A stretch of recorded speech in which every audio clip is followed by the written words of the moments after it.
Welcome to Hanging Out with Robert, that's me. This video contains things that I encounter throughout the day. If for some reason I complete a task and you would like to see the details, you can click on the link in the description area below.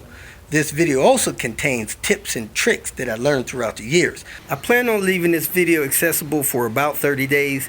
After that, you can view it through my Patreon account. Thank you very much for watching. Getting ready to hit my morning walk. I'm surprised by the amount of deer out here. Look at all them deer.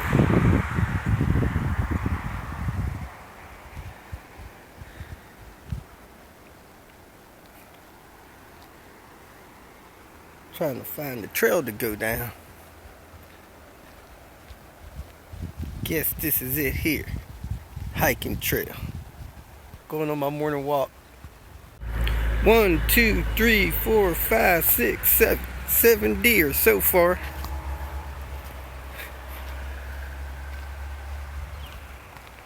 The time has come to get to work on this Platinum wagon. When it comes to 850s, I think the Platinum wagon is real high on the pecking order. Now, I'm a wagon guy, so I favor wagons better than sedans. But if I had to make a pecking order for 850s, I would say yellow wagon's number 1. Man, gets hard. Maybe the yellow sedan is after that. Then maybe the red wagon. But if you want something rare and super nice, these Platinum wagons are sharp. I was actually looking for one of these Platinum wagons for about 3 years to use as a primary vehicle for my late wife. Man, she really digged this color. And there was not a whole lot of them sent to the U.S. And this is the only place they were sent to the U.S. They were not marketed and sold in other countries. It was a U.S. model luxury car. Has almost every feature that a 850 has, except for the ECU upgrade, the seat upgrade, and this front lower lip, and that rear wing. Then after this Platinum wagon, I'd probably say green wagon, black wagon. These are R versions. Then the red R sedan, then the black R sedan, and then we go into some of the other colors, like the green wagon and sedan, and then on to your T5s. But this Platinum wagon is, I think, man, Bring a Trailer showed it. They had one of these wagons that I thought was in pretty bad shape. Sold for like $9,300 or $9,600. You just don't see 850s bringing that kind of money a couple years ago. But man, this Platinum wagon is super sharp car. You gotta be careful with the paint, because this ain't something you can get touched up real easy. But if you got one that's in good shape and clean, man, they're freaking beautiful cars. So I bought this car from a guy here in wine country, and I immediately sold it. Like, the first person I told I had it, or the second person I told I picked it up, wanted to buy it. And I didn't have a need for another car. My plan was to get the car back to Cincinnati, manual swap it, restore it as best I could, make it so that it's a car that I could put a 6-month warranty on, and then sell it for $12,000, $15,000. However, the person said they wanted to buy it as is, and they're having me restore a lot of stuff on it. So we've got a ton of parts that I'm about to lay out and show you guys that we're going to use to restore this Platinum wagon.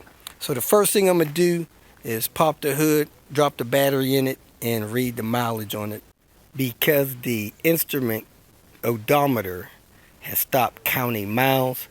Now, if the ABS module is not in too bad a shape, the cluster is still counting miles. That's where the mileage is kept, in the cluster.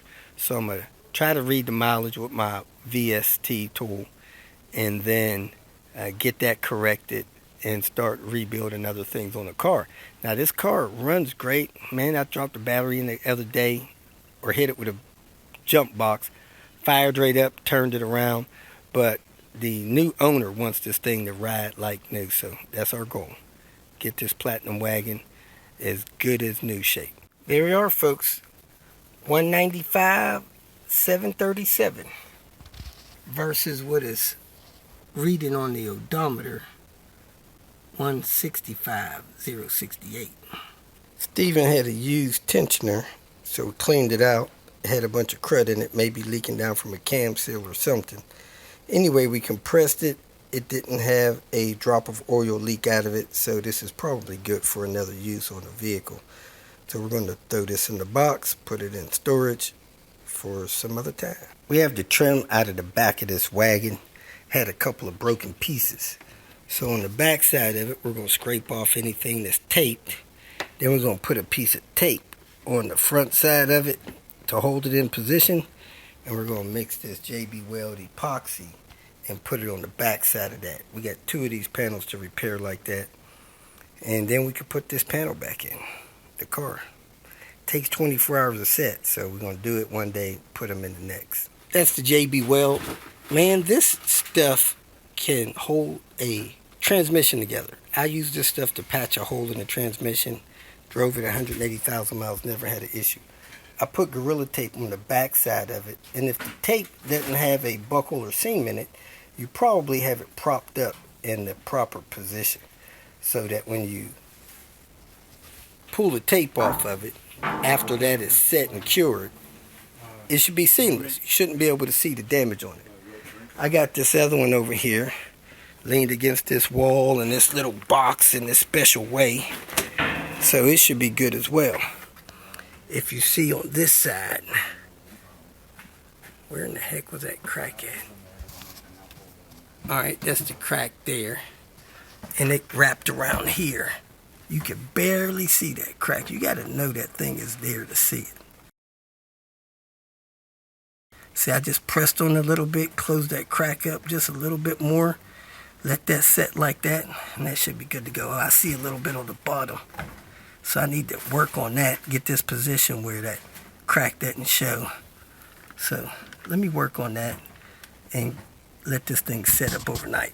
Came on this side, seen an opening, so I had to maneuver that around to get rid of that crack opening. That should be good to go now. I don't see any opening nowhere around there. But let it sit like that. Now, I've had people ask me to get them these panels out of the salvage yard. Near impossible to get them uncracked at this age. 20 years old, 15 or plus, in certain climates, they're just going to be cracked. And you got to protect them by supporting them with some kind of epoxy or JB Weld or something. This stuff is good for 5,000 PSI. Sets in 6 hours, cures in 24 hours. It also has a temperature rating, up to 550 degrees when fully cured. So I had a transmission one time, got a hole knocked in it somehow, screw, bolt, something knocked a hole in it, about the size of a nickel or a quarter. Put this JB Weld in it, held up fine, no problems. Probably 8 years and 180,000 miles. I have 3 more somewhat immediate needs that can be taken care of on this car. One of them is the AC compressor clutch shim. The compressor kicks off after a few minutes of driving, doesn't kick back on, making it uncomfortable to drive around in the heat. Next one is the panel on top of the seat is cracked and busted. That needs to be replaced. This is a real common issue on these wagons, Volvo wagons in general. Then the driver's window regulator is messed up. I think the fuse is pulled on that. And then this shift boot is messed up on this vehicle, and that could be replaced. So I could take care of those 4 things kind of immediately. We were looking for a clock spring to replace the steering wheel. We got a nicer steering wheel, and the clock spring has an error code in the system. that needs to be taken care of. And you know, this car is in pretty good shape. It rides decent, but it does need spring seats. Let's take a look at those real quick. Both of them may be busted, but this is the side I hear most of my noise from. Looks like it's got IPD ones that may be torn through. That feels pretty good. It doesn't look torn totally through. Maybe it is a little bit. I see a seam of rubber at the top. Heck, I'm wondering if maybe the strut is more destroyed than the spring seat is. I could put a tool on that and try to turn it. Oh man, this one looks like it's in decent shape as well.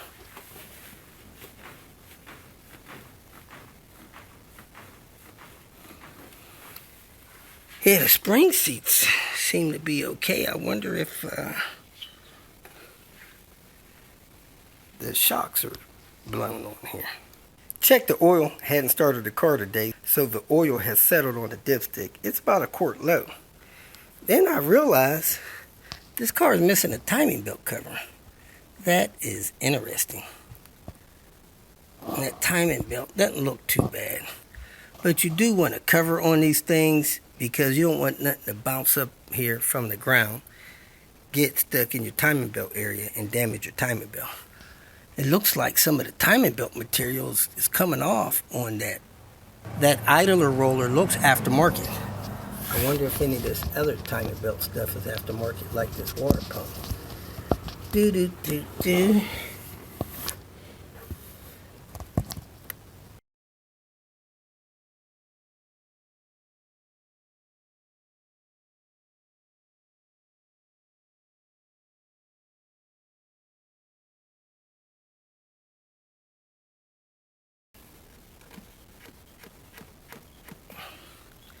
I was able to scratch a little bit of that stuff off of that idler roller. Interesting. Needing to juggle a little bit of priorities here.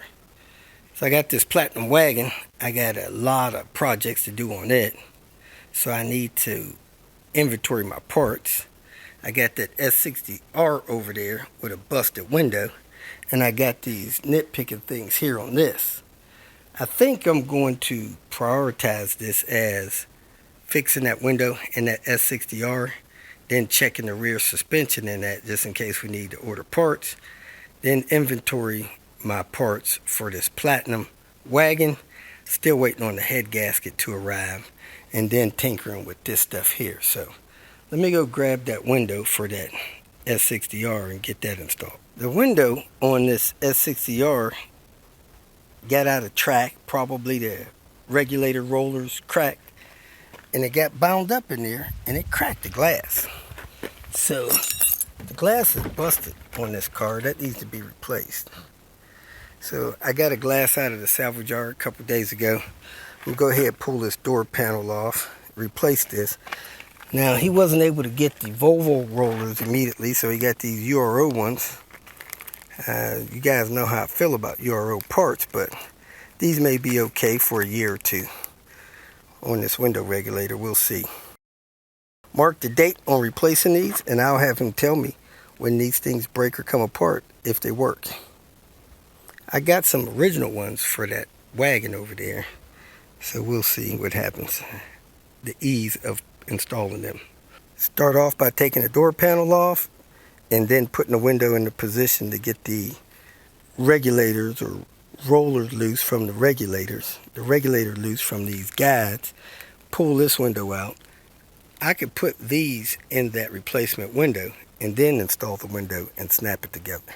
Somebody's had this off because the top pin in this triangle panel was broke off, and this panel here is not on properly. Anyway, let us turn the key, lower this window a little bit so we can access these window guides. That's one there. Heck, I don't know where the other one is. I don't even know if we can access that thing through here.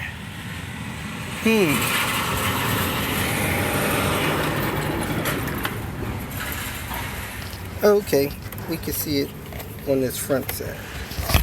Looks like somebody might have replaced the guide right there. Alright, so we're going to leave the window there. Pull that pin out. Pull the regulator off of there. Change the glass. And see, hopefully this regulator is not bent to where it's going to cause a problem with this window going up and down. Actually, those have already been replaced. I wonder why this window's binding.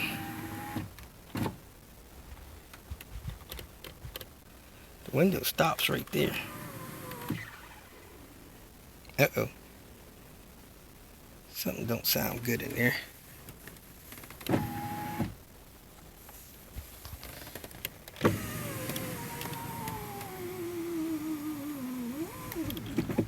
Oof, sounds rough. Wonder if that's some kind of travel stop in the system.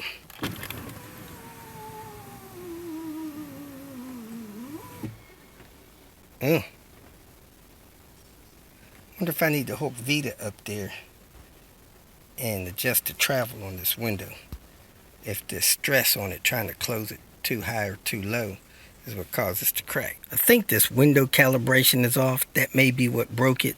This is all the way down.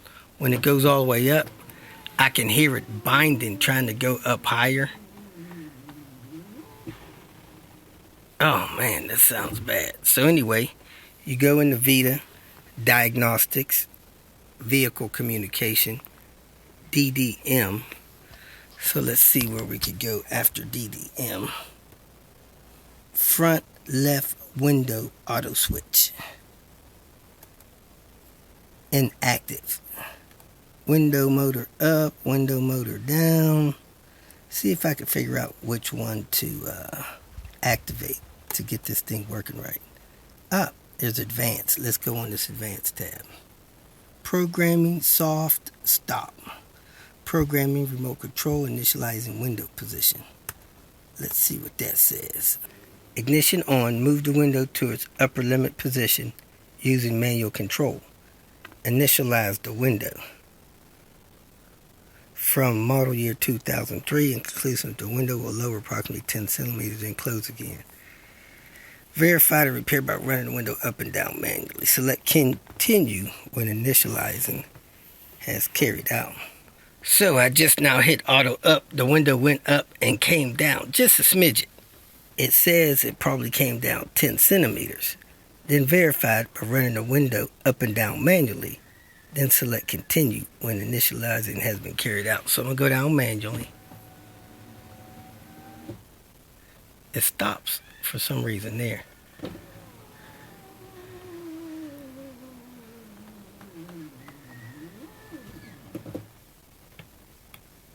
And it stopped again there. Let's try it down again.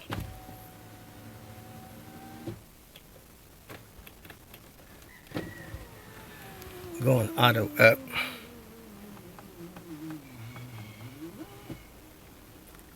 Still sounds like it's straining. Alright. Man, something's going on here. We're having some kind of issue. I think it's with the door seal. Because when the window goes up, I see the door seal move. Now, I have the window in the up position, full up. I did that manually. I came here and said initialize window position. I double clicked that.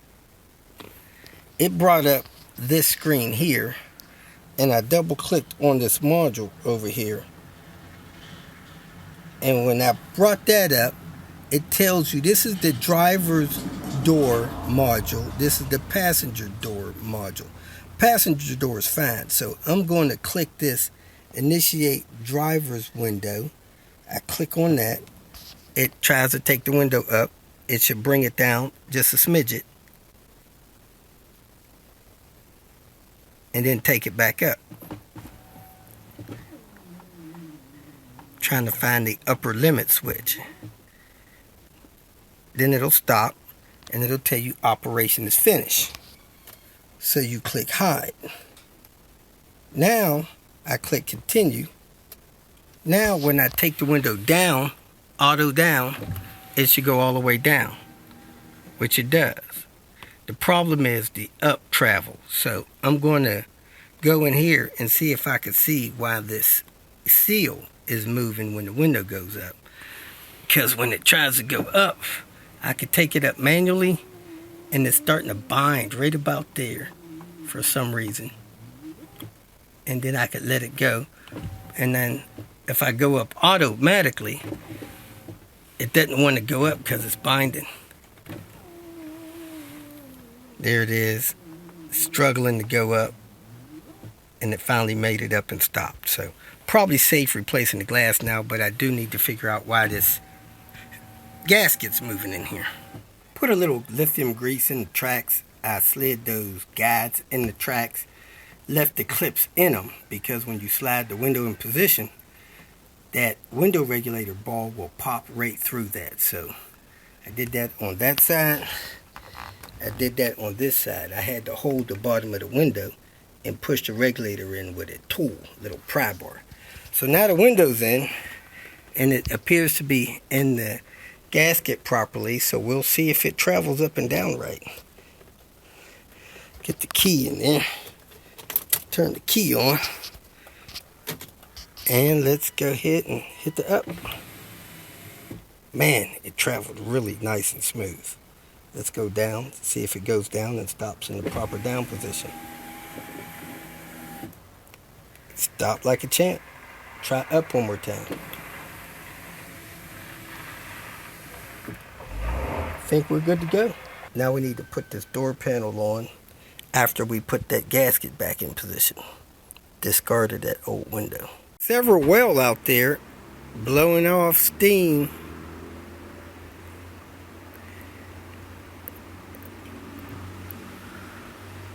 See it? See it? Just to the left of that tree. If you feel that this information was useful, please like it and share it with your social media friends. You can subscribe to my channel so that you will get notifications of future videos that I post. You can follow me on Twitter, and if you need to contact me directly, please visit my website. And if you have any questions, leave them below, and someone or myself will reply to them. Again, thank you very much for watching.